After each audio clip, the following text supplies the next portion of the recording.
Alice's Adventures in Wonderland by Lewis Carroll. Chapter 1. Down the Rabbit Hole. Alice was beginning to get very tired of sitting by her sister on the bank and of having nothing to do. Once or twice she had peeped into the book her sister was reading, but it had no pictures or conversations in it. And what is the use of a book, thought Alice, without pictures or conversations? So she was considering in her own mind as well as she could, for the hot day made her feel very sleepy and stupid, whether the pleasure of making a daisy chain would be worth the trouble of getting up and picking the daisies, when suddenly a white rabbit with pink eyes ran close by her. There was nothing so very remarkable in that, nor did Alice think it so very much out of the way to hear the rabbit say to itself, oh dear, I shall be late." When she thought it over afterwards, it occurred to her that she ought to have wondered at this, but at the time it all seemed quite natural. But when the rabbit actually took a watch out of its waistcoat pocket and looked at it, and then hurried on, Alice started to her feet, for it flashed across her mind that she had never before seen a rabbit with either a waistcoat pocket or a watch to take out of it, and burning with curiosity, she ran across the field after it, and fortunately was just in time to see it pop down a large rabbit hole under the hedge. In another moment down went Alice after it, never once considering how in the world she was to get out again. The rabbit hole went straight on like a tunnel for some way, and then dipped suddenly down. So suddenly that Alice had not a moment to think about stopping herself before she found herself falling down a very deep well. Either the well was very deep or she fell very slowly, for she had plenty of time as she went down to look about her and to wonder what was going to happen next. First, she tried to look down and make out what she was coming to, but it was too dark to see anything. Then she looked at the sides of the well and noticed that they were filled with cupboards and bookshelves. Here and there she saw maps and pictures hung upon pegs. She took down a jar from one of the shelves as she passed. It was labeled orange marmalade, but to her great disappointment it was empty. She did not like to drop the jar for fear of killing somebody underneath, so managed to put it into one of the cupboards as she fell past it. Well, thought Alice to herself, after such a fall as this, I shall think nothing of tumbling downstairs. How brave they'll all think me at home. Why, I wouldn't say anything about it, even if I fell off the top of the house, which was very likely true. Down, down, down. Would the fall never come to an end? I wonder how many miles I've fallen by this time, she said aloud. I must be getting somewhere near the center of the earth. Let me see, that would be 4,000 miles down, I think.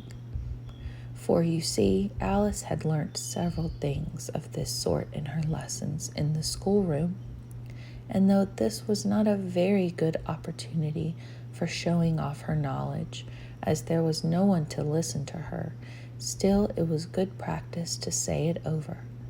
Yes, that's about the right distance, but then I wonder what latitude or longitude I've got to.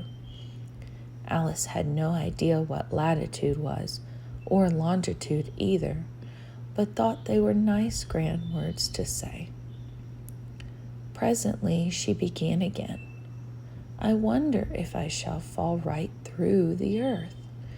How funny it'll seem to come out among the people that walk with their heads downward. The antipathies, I think. She was rather glad there was no one listening this time, as it didn't sound at all the right word. But I shall have to ask them what the name of the country is, you know. Please, ma'am, is this New Zealand or Australia? And she tried to curtsy as she spoke. Fancy curtsying as you're falling through the air. Do you think you could manage it? And what an ignorant little girl she'll think me for asking. No, it'll never do to ask. Perhaps I shall see it written up somewhere.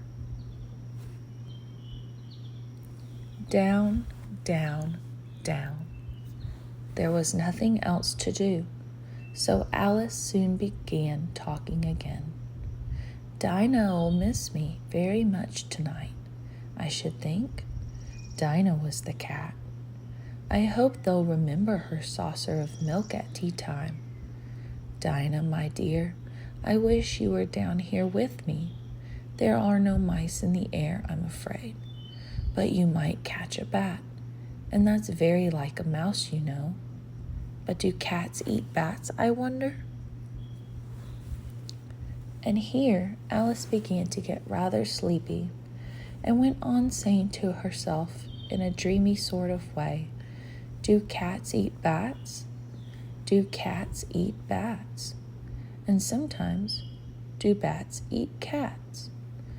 For you see, as she couldn't answer either question, it didn't much matter which way she put it. She felt that she was dozing off, and had just begun to dream that she was walking hand in hand with Dinah, and saying to her very earnestly, Now, Dinah, tell me the truth. Did you ever eat a bat? When suddenly, thump, thump, down she came upon a heap of sticks and dry leaves, and the fall was over. Alice was not a bit hurt, and she jumped up onto her feet in a moment. She looked up, but it was all dark overhead.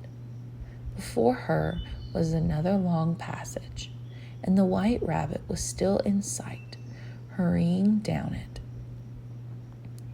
There was not a moment to be lost. Away went Alice like the wind, and was just in time to hear it say, as it turned a corner, Oh, my ears and whiskers, how late it's getting. She was close behind it when she turned the corner, but the rabbit was no longer to be seen. She found herself in a long, low hall, which was lit up by a row of lamps hanging from the roof. There were doors all around the hall, but they were all locked, and when Alice had been all the way down one side and up the other, trying every door, she walked sadly down the middle, wondering how she was ever to get out again. Suddenly, she came upon a little three-legged table, all made of solid glass. There was nothing on it except a tiny golden key, and Alice's first thought was that it might belong to one of the doors of the hall, but alas, either the locks were too large or the key was too small, but at any rate, it would not open any of them. However, on the second time round, she came upon a low curtain she had not noticed before, and behind it was a little door about 15 inches high. She tried the little golden key in the lock, and to her great delight, it fitted. Alice opened the door and found that it led into a small passage, but not much larger than a rat hole. She knelt down and looked at the passage into the loveliest garden you ever saw. How she longed to get out of that dark hall and wander about among those beds of bright flowers and those cool fountains, but she could not even get her head through the doorway. And even if my head would go through, thought poor Alice, it would be of very little use without my shoulders. Oh, how I wish I could shut up like a telescope. I think I could, if I only knew how to begin.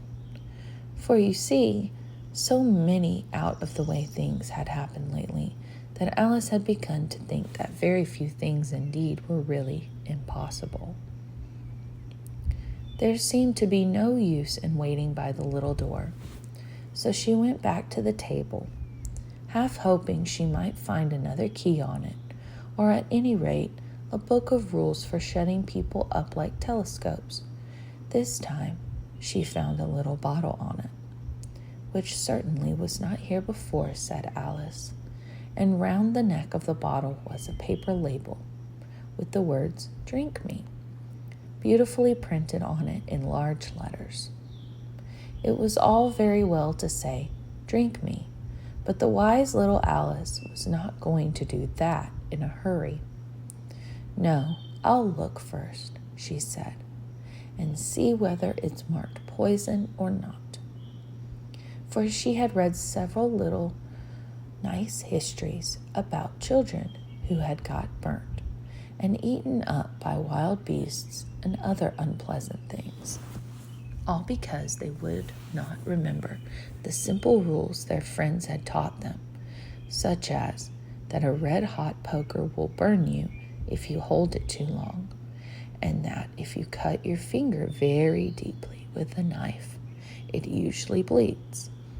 And she had never forgotten that if you drink much from a bottle marked poison, it is almost certain to disagree with you sooner or later.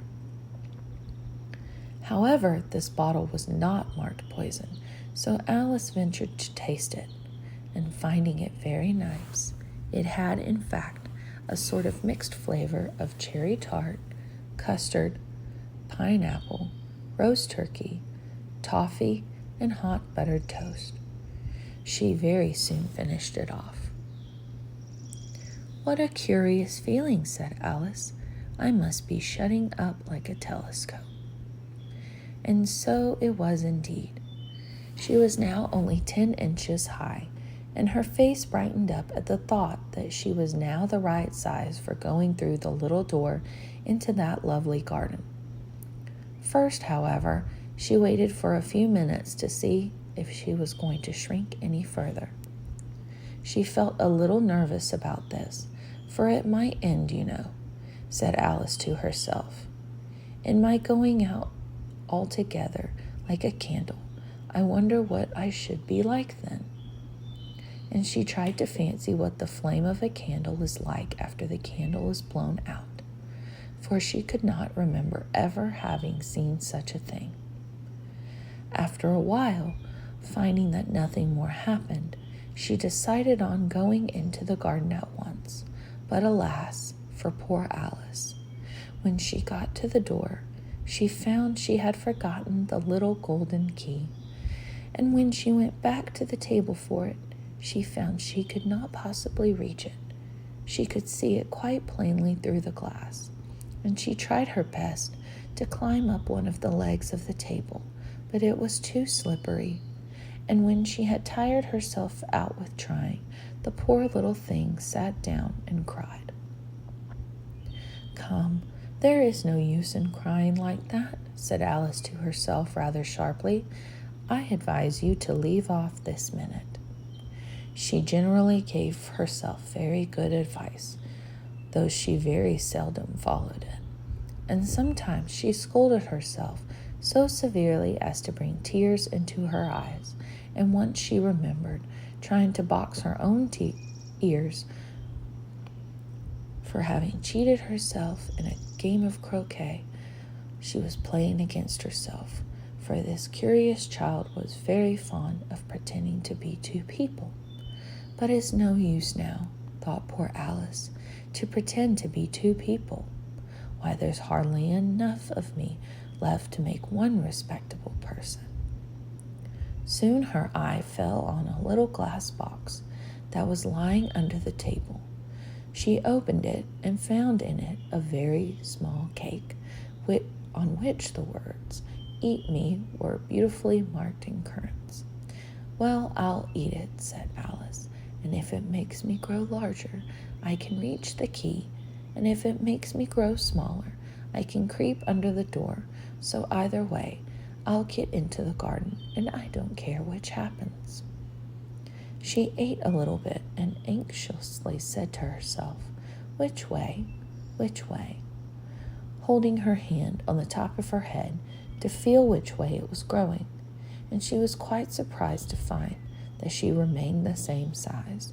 To be sure, this generally happens when one eats cake, but Alice had gotten so much into the way of expecting nothing but out-of-the-way things to happen that it seemed quite dull and stupid for life to go on in the common way. So she set to work and very soon finished off the cake.